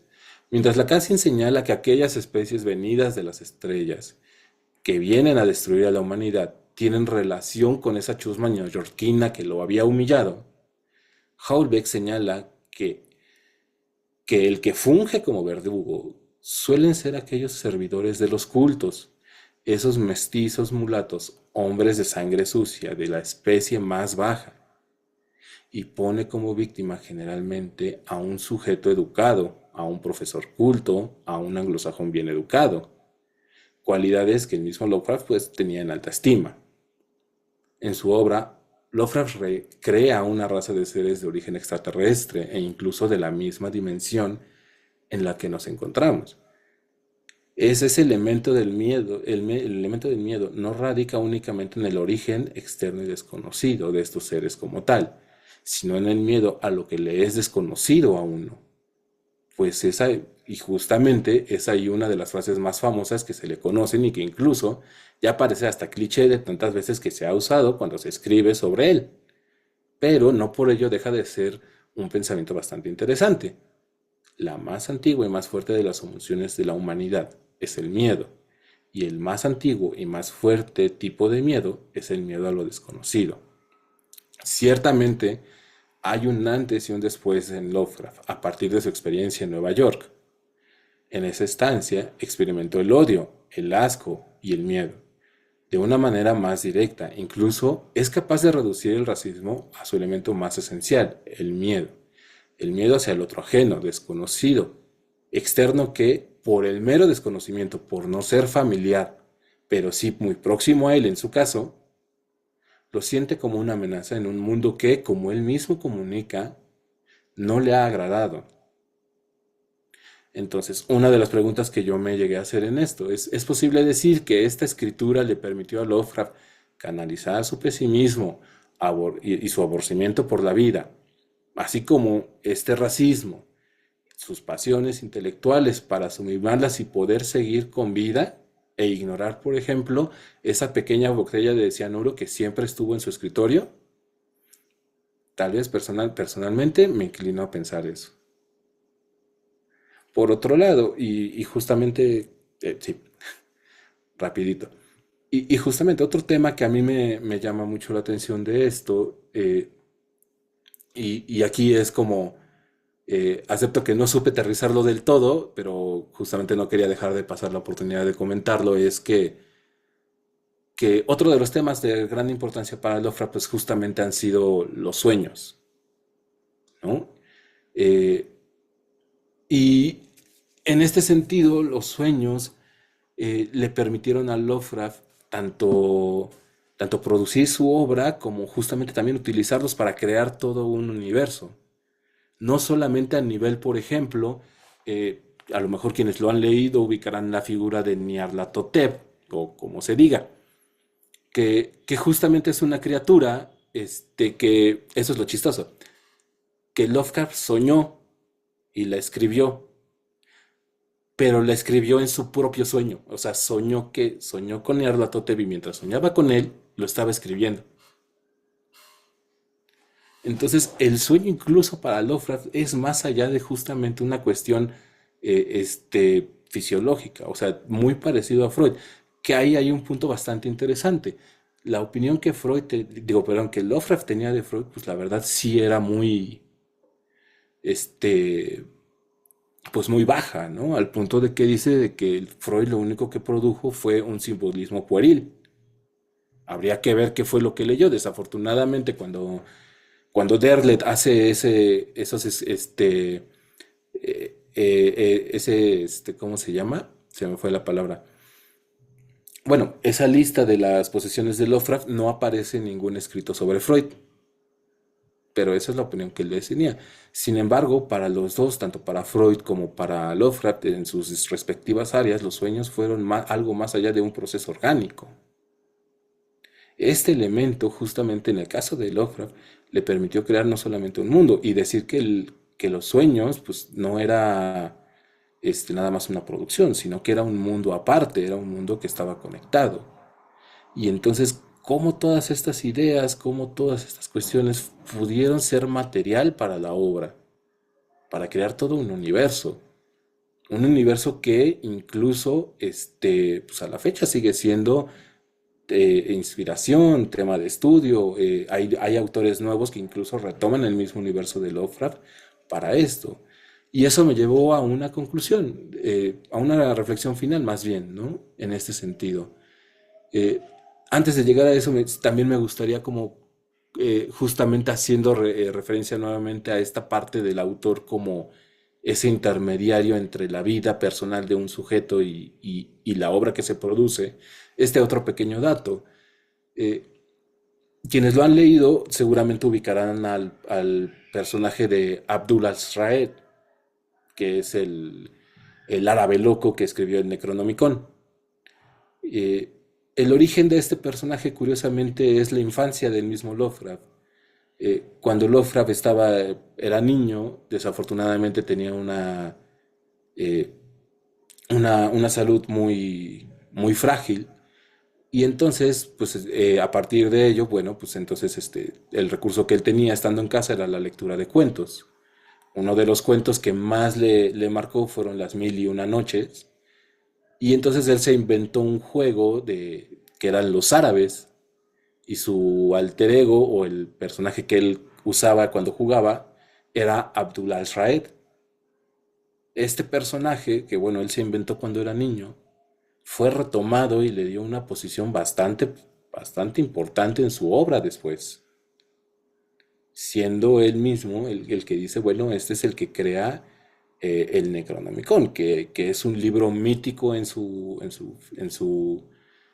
obra, pero justamente este detalle, ¿no? O sea, como un personaje de su infancia vuelve a ser resignificado en la obra y vuelve a aparecer en otro lugar, ¿no? Ese dato, por ejemplo, a mí se me hizo como bastante interesante, ¿no? Incluso hasta pareciera que era como una forma de homenajear a ese personaje de la infancia que él se creó para pasar los ratos. Pero bueno, y ya como reflexión final de mi parte es, eh, vale, ¿no? La vida y la obra de un autor son elementos que se interrelacionan y se alejan de una manera dinámica. No es posible, me parece que incluso, ¿no? Si nos dedicáramos a hacer un trabajo muy puntual, es muy difícil eh, mapear exactamente los lugares donde esos puntos se encuentran y se salen, ¿no? Donde encuentran y vuelven a separarse. Por momentos, las experiencias propias del individuo influyen en las producciones literarias que al ocupar el lugar del autor se producen, y de manera similar la escritura misma puede posibilitar algo a nivel de lo privado del individuo. Transitar por la escritura tiene efectos, aunque uno no dé cuenta de ellos en un primer momento. Tomando en cuenta lo que Cornell señala cuando trabaja la escritura, llega un punto donde la misma no alcanza para transmitir algo, o cuando menos, nunca es suficiente para transmitir como uno desea o piensa hacerlo. Sin embargo, también es cierto que al escribir tal vez se dice más de lo que uno da cuenta. Por otro lado, referente a la obra, cuando estas producciones alcanzan a ser publicadas, las recibe un público y con el paso del tiempo pareciera que la obra deja de ser del autor. Tal vez no en términos de derecho de autor, o tal vez sí. Pero hay un punto en el cual cada lector o los conjuntos de lectores, fans, seguidores, estudiosos, de cierta forma hacen de esa obra suya, se permiten sentirse cercanos a ella. En el caso de la obra de Lovecraft, es por ello por lo que sus amigos más cercanos, como Derlet o Andrei, que también eran escritores, y tantos más a la fecha, crearon sus propias obras a partir de lo que inició Lovecraft. Sus cuentos retoman el universo que él creó en vida, incluso hasta le dan una continuidad. Tuvieron la inteligencia de dar cuenta que una obra jamás es conclusa, incluso si su autor así lo deseara, al punto de que actualmente la influencia de Lovecraft es evidente en series, novelas, videojuegos. Entonces, nada más como para comentario final, es como, justamente creo que este punto donde el autor sirve como intermediario para poder producir algo, pero al mismo tiempo también permite transitar cosas de su vida en eso que produce y que bueno, eso que produce, pues sí, en efecto va a traer algo de ello, pero no siempre es tan claro, creo. Ahí hay veces que a lo mejor sí se permite pensar que es directo. Sin embargo, ahí sí creo que es como cada autor, no creo, yo no creo que el autor dé cuenta de lo que puede proyectar a veces en su obra. Puede tener la intención de producir algo en su lector, por ejemplo, en este caso en un lector, en algo, pero no controla todo lo que puede plasmar en ese escrito, por ejemplo. Y creo que hasta aquí le paro.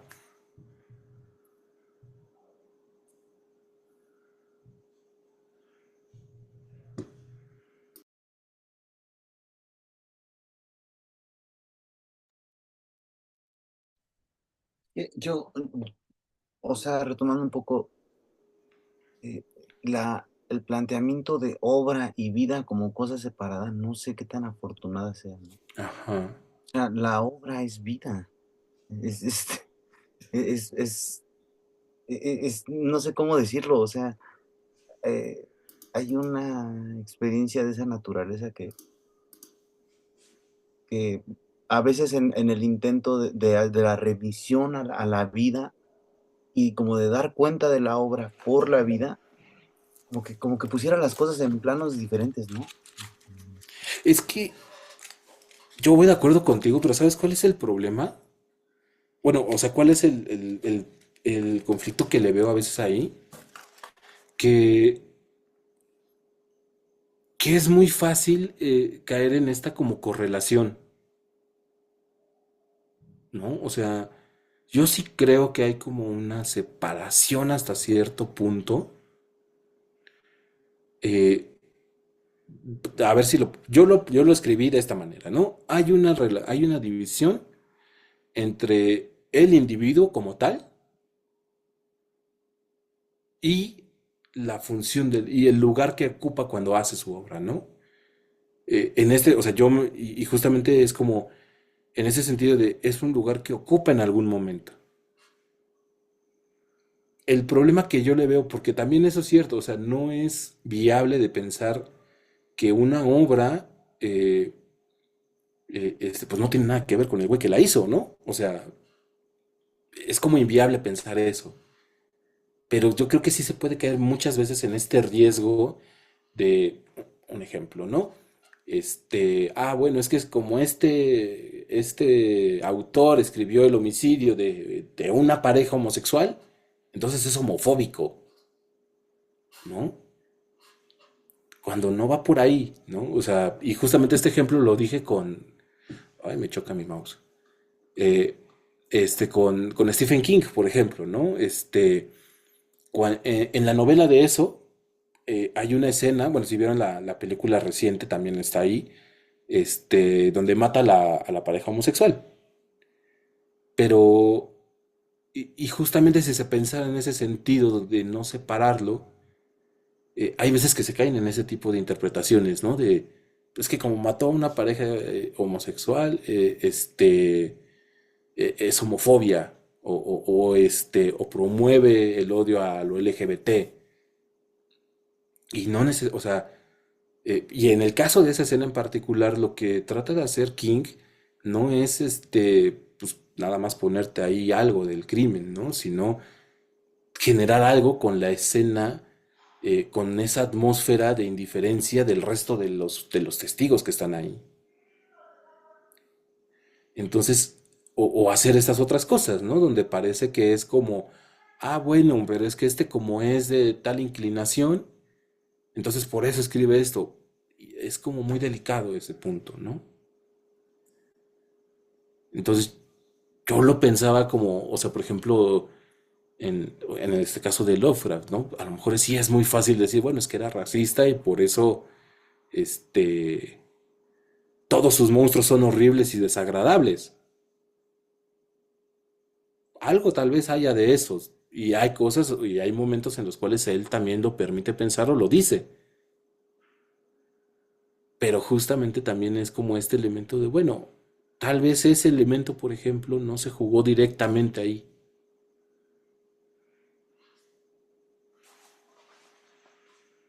No sé, es como yo lo pienso y por eso creo que también a veces es como un poquito difícil eh, vida y obra pensarlo siempre como si fuera lo mismo.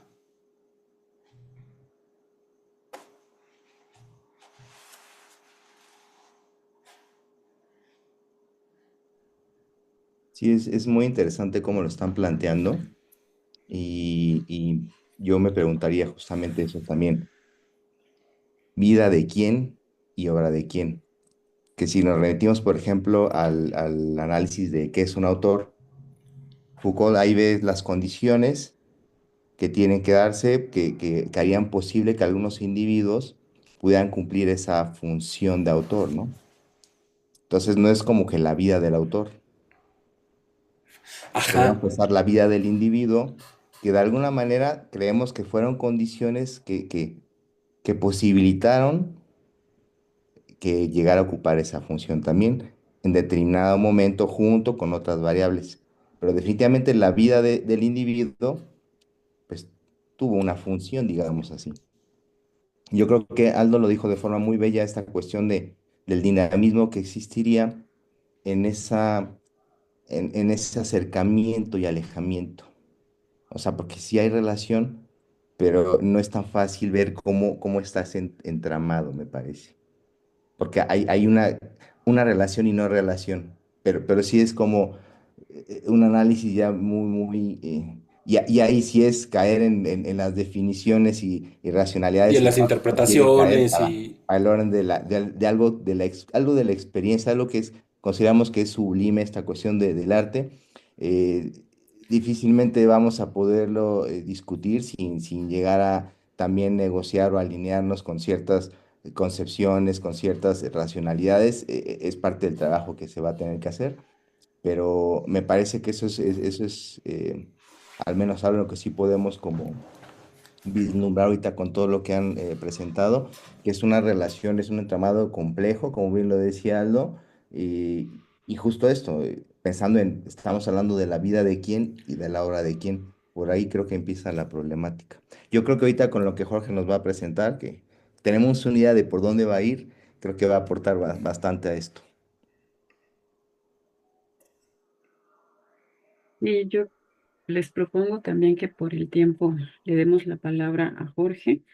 Coincido con Juan Carlos, que es muy puntual lo que mencionaba Caldo, ¿no? Yo pensaba en el título, Vida y obra, breve encuentro, esos puntos, ¿no? Que dices, o sea, que se tocan, pero en algún momento otra vez se desvanecen. Nada más quisiera rapidísimo agradecerles a los que están exponiendo porque creo que los temas son muy amplios e interesantes y veo que están haciendo un esfuerzo tremendo por resumirlo y compartirlo acá con nosotros. Entonces, antes de que se acabe esto, pues les agradezco de antemano. Le dejo la palabra a Jorge. Él va a comentar para hablar de la relación entre la vida y la obra. Sí, muchas gracias, Serendeni. Gracias, Juan Carlos, también. Bueno, yo voy a leer un pequeño trabajo que escribí. Espero ser más o menos rápido. Les comento que me doy cuenta de que voy a repetir cosas que comentaron Carlos, César, Aldo. Es inevitable, pues nuestro tema fue, es uno que nos une, entonces ni modo, va a haber cosas que voy a repetir. Voy a tratar de ir rápido para compartir con ustedes este pequeño trabajo. El título es Para hablar de la relación entre la vida y la obra. Una obra es un encuentro entre un lector y palabras que alguien escribió ayer, hace 10 años o hace 200. Dado que se construye en ese entre, suceden muchas cosas imposibles de predecir y no parece errado que alguien vea ahí datos de una realidad información que le permita tener un panorama de los hechos. Así, leer El Periquillo Sarmiento nos da una idea de la vida cotidiana en la capital de la Nueva España a inicios del siglo XIX, lo que la gente comía, cómo eran los mercados, lo que implicaba un viaje a lo que en aquellos tiempos era el lejano pueblo de Cuautitlán. Algo semejante ocurre cuando un biógrafo busca información sobre el biografiado. Para ir al tema que me interesa, diré que la enorme y detallada biografía de Dostoyevsky, escrita por Joseph Frank, hace un uso constante de una estrategia así, de lo cual voy a mostrar un único ejemplo. En el primer volumen, hablando de la infancia del escritor y del ambiente familiar en que ésta transcurrió, el autor cita un pasaje de la novela Pobres Gentes, de 1846, en que un personaje recuerda partes de su vida y entonces Frank sostiene, esos sentimientos y detalles tienen el timbre de la verdad biográfica, en donde por verdad biográfica debe entenderse un retrato de lo que en verdad pasó. Esta lectura, insisto, es válida cuando lo que se está construyendo es una biografía. ¿Qué ocurre cuando un analista lee y luego crea una obra a partir de su lectura? Lo primero que debemos decir es que nadie lee y tampoco escribe en tanto analista. Eso se hace desde un lugar diferente. Ahí se ha producido una confusión que ha hecho suponer que el analista lector posee una herramienta gracias a la cual lleva a cabo interpretaciones que conducen de la obra al autor, cosa que en algunos casos ha dado como resultado una caricatura, lo cual sucede porque se olvidan unas palabras de Lacan en la instancia de la letra en el inconsciente. No se trata de saber si hablo de mí mismo de manera conforme con lo que soy, sino si cuando hablo de mí soy el mismo que aquel del que hablo. La distancia que existe entre el que habla y aquel del cual habla, de la que Lacan nos advierte, pasó desapercibida para el que hasta hace poco se creía era el primer analista que escribió sobre Dostoyevsky, o sea, Johann Neufeld, cuyo libro Dostoyevsky, Bosquejo de su psicoanálisis, publicado en 1923, Freud califica de excelente. Apenas merece la pena detenerse en un libro así. Uno entiende que escritores y estudiosos de la literatura se burlen del psicoanálisis si lo que encuentran son trabajos como el de Neufeld.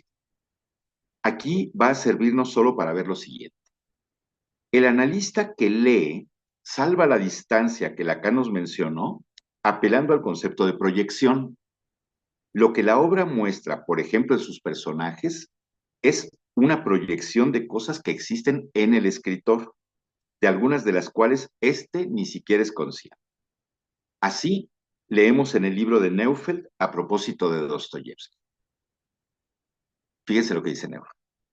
Personajes misteriosos, pervertidos, descarrilados son los héroes de sus novelas, y nos presentan acertijos y más acertijos que no pueden resolverse en absoluto con la psicología de la conciencia.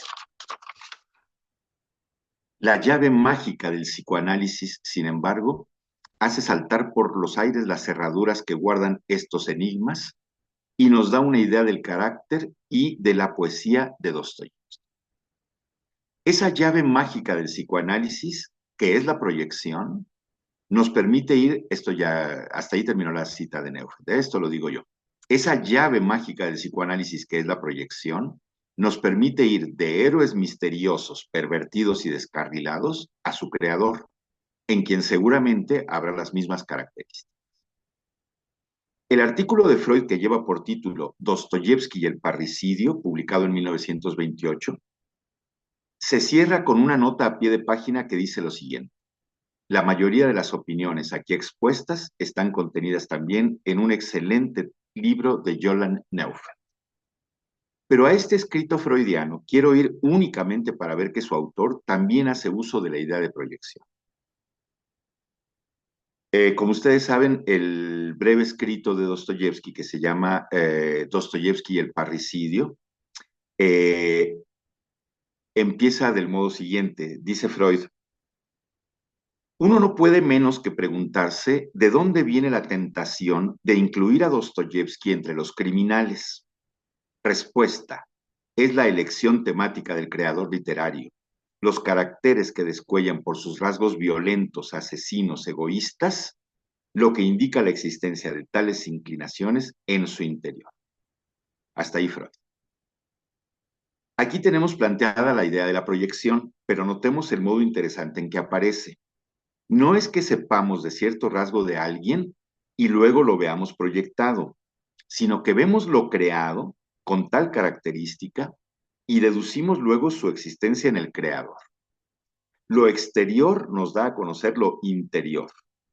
Lo mismo un poco más adelante cuando Freud habla acerca de la disposición bisexual que puede reforzar la neurosis.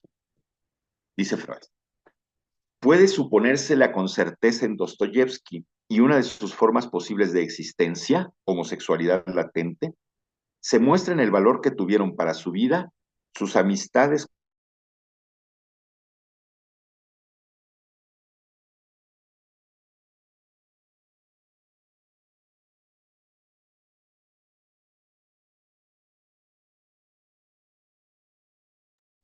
Se congeló el Jorge, ¿verdad?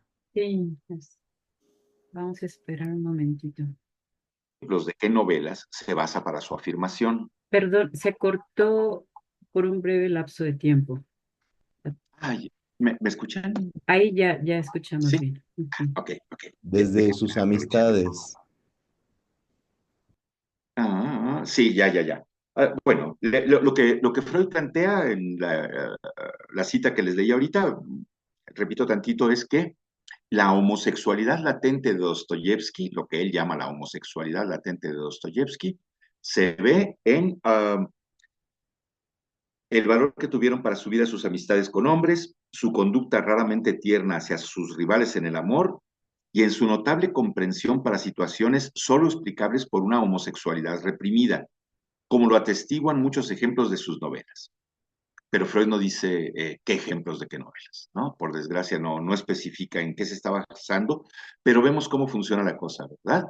Eh, eh, eh, Leyendo las novelas, por proyección sabemos de la homosexualidad latente de Dostoyevsky, ¿no? Pero entonces, si de acuerdo con el analista, lo que el autor pone en su obra es una proyección, ¿no podemos decir lo mismo de lo que el analista sostiene? ¿Por qué no podemos decir que aquí también se trata de una proyección? Vamos a ejemplificar esto con un solo pasaje tomado del libro de Neufeld.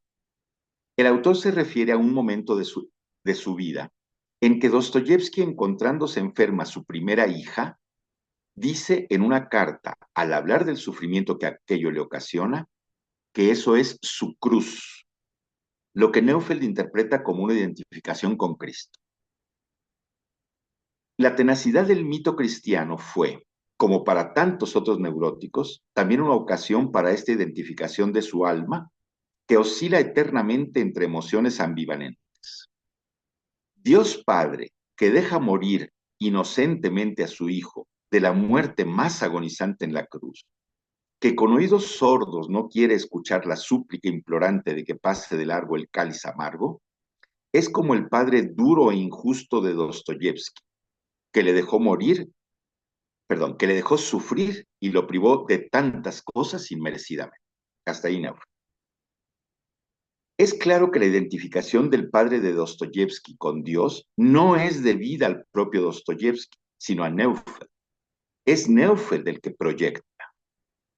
Bueno, pero ya les había yo dicho que el libro del que extraje esto es una caricatura del libro, ¿no? Es un libro pedestre, silvestre, salió hace ratito, ¿no?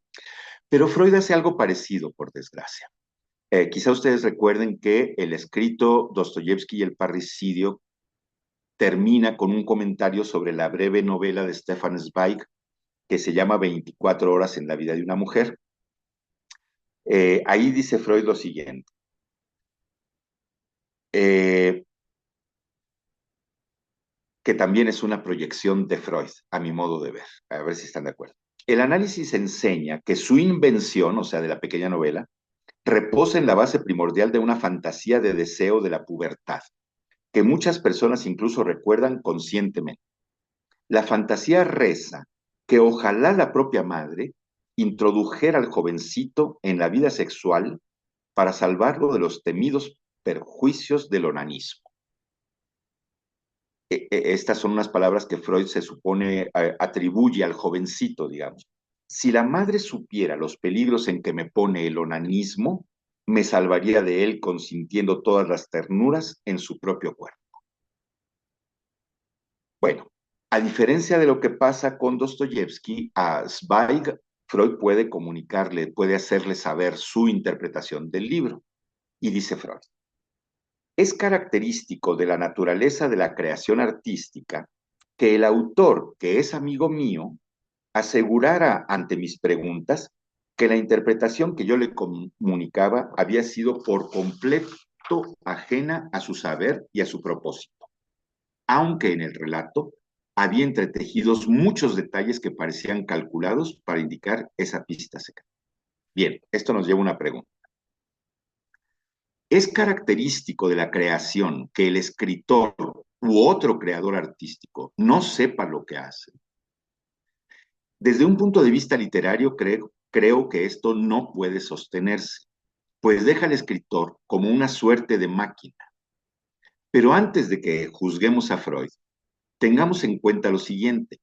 Si una novela, por ejemplo, es una botella arrojada al mar, nadie, ni el autor, puede saber a quién encontrará como destinatario. Y puesto que solo en ese destino la obra va a existir, podemos volver a lo que dijimos de inicio, que ella es un encuentro. En el encuentro entre el lector, que fue Freud, y el escritor, que fue Zweig, se produjo la obra que Freud interpretó, ya vimos de qué.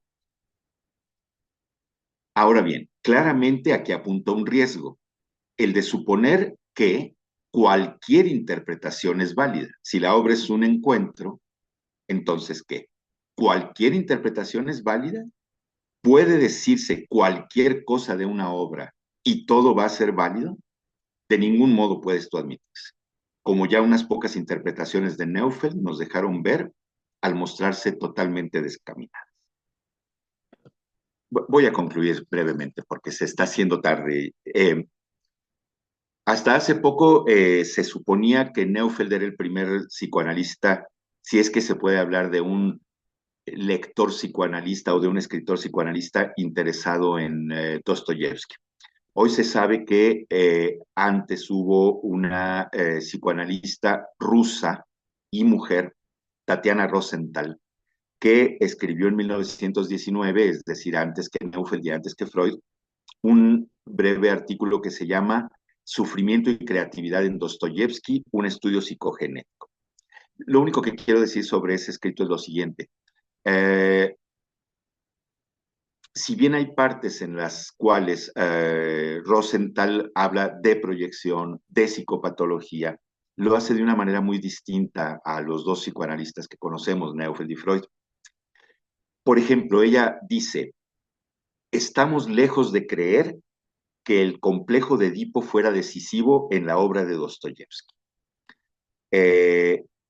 Y hace una crítica como la que sigue, que voy a compartir con ustedes. Fíjense las palabras de esta jovencita, porque era muy joven, psicoanalista rusa. Si se elimina el monismo sexual de las concepciones psicoanalíticas de Freud, queda la observación profunda y fundamental de que la creación artística es un proceso inconsciente, inmanente y con propósito. Bueno, solamente quería compartir con ustedes ese pedacito para ver cómo lo que ella hace es una crítica muy, muy fuerte, diciendo, quitemos el monismo psicosexual de Freud y otra cosa va a ser. Yo creo que por eso el escrito de ella, que fue escrito en ruso, idioma que Freud no conocía, pero Freud tenía mucho contacto con psicoanalistas rusos y se enteró de este escrito, con toda seguridad se enteró de él, porque cuando ella muere en 1919, se suicida, se publica en el International, ¿se acuerdan cómo se llama el Saint Clair Blad? No me acuerdo, un obituario en donde se dice que ella había escrito este trabajo sobre Dostoyevsky, etc. Yo pienso que Freud lo pasa de largo y también Neufeld, justo por la crítica que hace tan fuerte. Bien.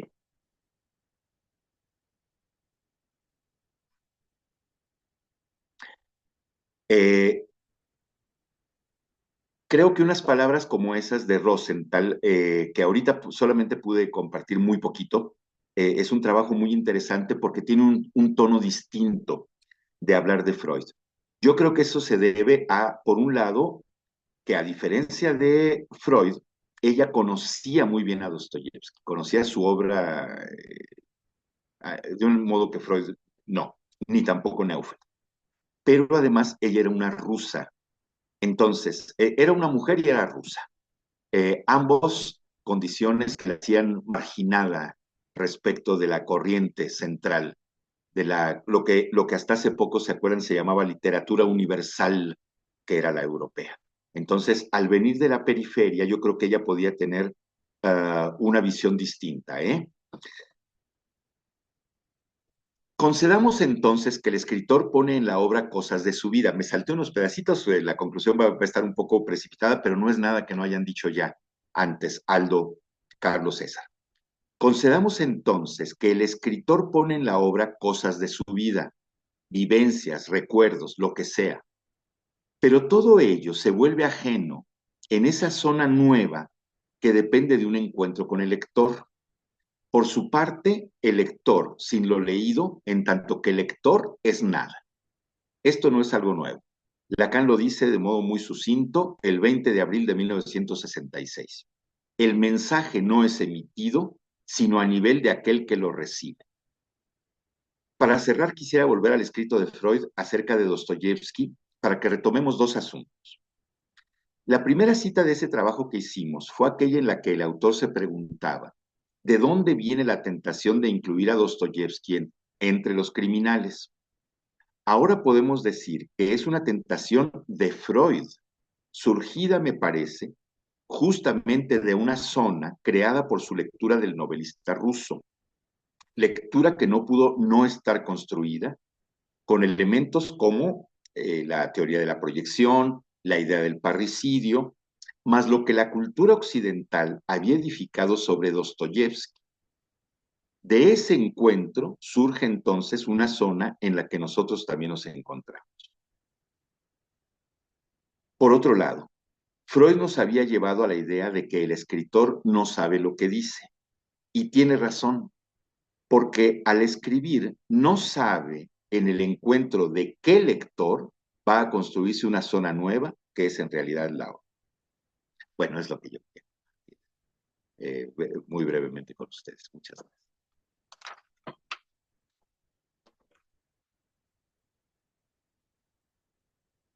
Tenemos unos minutos para si alguien quiere comentar algo. Ay, pues yo quiero comentar algo muy rápido porque son muchísimas cosas, pero, o sea, en relación con esto de la experiencia, me parece que, por supuesto, que los artistas, o sea, en general, digo, de las varias disciplinas artísticas, lo que quieren es transmitir algo, una idea, un sentimiento, una experiencia, y se hace a través de, o sea, de esos medios que ellos tienen y se bordea, o sea, se bordea esa idea, esa experiencia, es imposible que sea algo directo, digamos, esto es justamente lo del orden de lo simbólico, ¿no? Eh, es como bordear eso y tratar de transmitir lo que se puede con sus medios, pero siempre hay una cosa como, pues sí, sensible o una idea o un sentimiento o algo así. Y pensaba en la erótica del duelo de Alush con Kenzaburo Oe, em, el planteamiento de que hay un cambio de posición subjetiva cuando se termina de hacer el duelo. Y me parece que en un artista está en ese proceso, en su producción, no sé si necesariamente un duelo, pero sí que hay una transformación subjetiva después de la elaboración de un trabajo. O sea, creo que eso es palpable, o sea, cómo va modificándose la producción de un artista a través de su vida o de sus experiencias, ¿no? Y pensaba en esta cuestión de la diferencia entre autores y sus obras. O sea, en algunos, pues es muy claro que sí, o sea, su vida o experiencias muy importantes en su vida están atravesando la obra, en otros casos no. O sea, pensaba en la ciencia ficción, por ejemplo, en que pues es difícil situar algo así. A lo mejor se pueden situar gustos del escritor o de la persona, pero como que depende mucho del tipo de producción que sea, ¿no? Y esto de la experiencia sensible, pues lo pensaba más en la música, es decir, cómo transmiten, porque para ellos, para los músicos, pues transmiten tristeza, alegría, qué sé yo, cantidad de cosas a través de sus obras que uno, al no ser especialista en esas áreas, pues puede no captarlo, pero esa es la intención, digamos, del autor. En fin, como que esas fueron las ideas que me surgieron al escucharlos.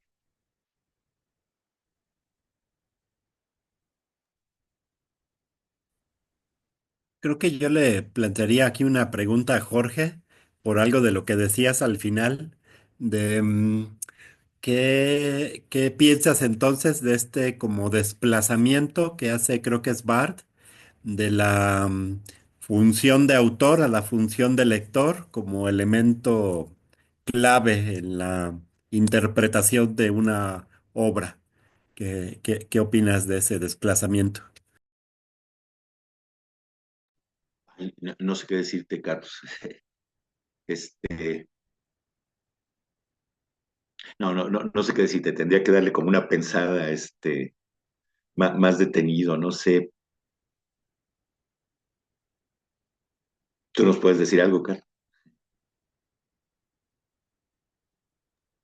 No, no, creo que a final de cuentas Bart cae como en el mismo problema, ¿no? Solo patea el bote, ¿no? O sea, si ahora es el lector el que tiene todo el poder de la interpretación de la obra, pues es básicamente el mismo problema, pero planteado del otro lado, ¿no?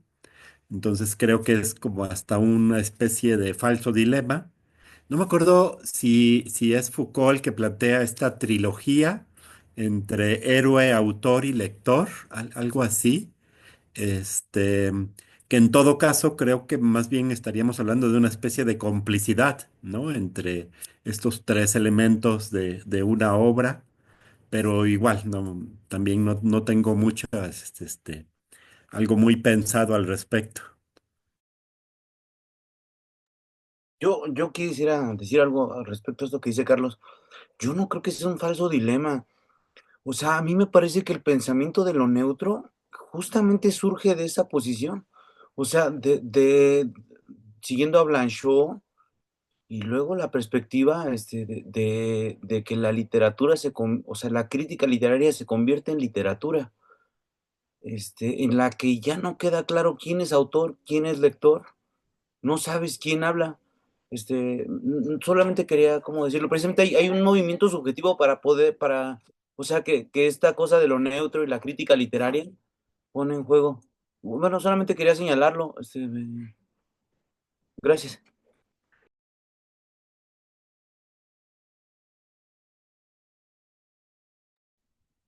Yo quiero decir algo, bueno, agradecer a los presentadores. Yo creo que los planteamientos que aquí nos proponen quedan abiertos para muchos desarrollos y posteriores discusiones que vamos a poder tener.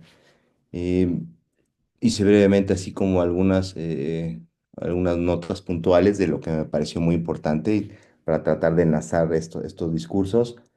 Por ejemplo, Aldo dijo que los sueños permitieron a Lovecraft crear un universo y creo que la función de una obra posibilita justamente eso, la creación de mundos posibles. Esa creación, me parece, no puede no estar ligada a algo del orden de un corte y a su vez de una continuidad, como se lo preguntaba a César. Experiencia de creación que, por más intentos, no ha dejado de atraparse del todo por las definiciones operantes de las racionalidades en curso en cualquier época, como bien mencionó Carlos. Ahora, ¿cualquier interpretación de esa creación es válida, como lo pregunta Jorge? Interpretaciones de una obra, yo pensaría que habrá tantas como interpretantes puedan surgir en ese espacio dialéctico. Pero si de lo que se trata es de validar la proximidad de una interpretación a una verdad, me parece que definitivamente los críticos literarios no serán los más indicados para tales cuestionamientos. Y hay que reconocer que muchos de los trabajos surgidos de teorías psicoanalíticas tienen más de madera de crítica literaria que de trabajo discursivo que opere propiamente en la enseñanza que aquí nos interesa y que se reaviva siempre que la estamos cuestionando. Muchas gracias a todos por sus presentaciones. No, Juan Carlos, pues muchas gracias a ti, perdona, porque creo que en pocas frases pudiste resumir mucho de lo que planteamos hoy, ¿no? Me da esa impresión, entonces muchas gracias, Juan Carlos, te felicito. Oigan, pues yo creo que tenemos que despedirnos. Y perdona más rápido, hay un Adelante, adelante, Enrique. comentario de Laura, que de hecho yo recordaba cuando estaban haciendo también sus exposiciones, la exposición que en algún momento ella dio acá de Sor Juana y Octavio Paz, y creo que va muy de la mano, pero bueno, su comentario es: pensaba que si la obra es como el lugar de encuentro entre el autor y quien la ve, lee como si fuera el arco iris, que no sabemos dónde empieza ni dónde termina. Pues, bueno, pues adelante si quieres cerrar.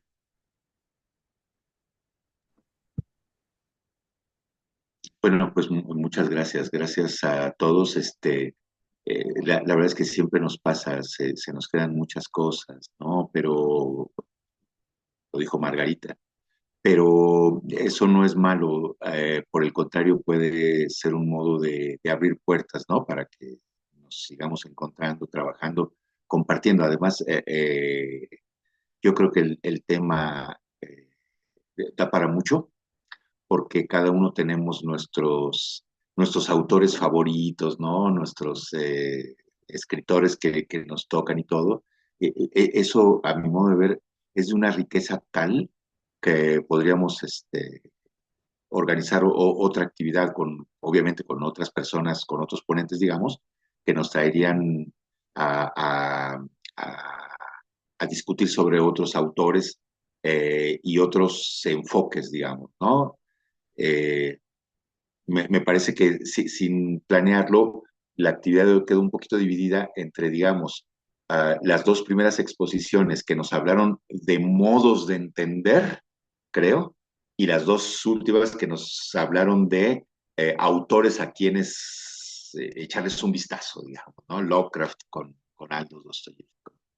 Pues muchísimas gracias a todos y estamos en contacto para próximas actividades. Gracias, Aldo. Gracias, César. Muchas gracias, Carlos, Eranden y Liliana. Y gracias a quienes estuvieron presentes. Hasta muy pronto. Gracias. Gracias, buenas Gracias. noches. Gracias. Buenas noches. Gracias. Bye.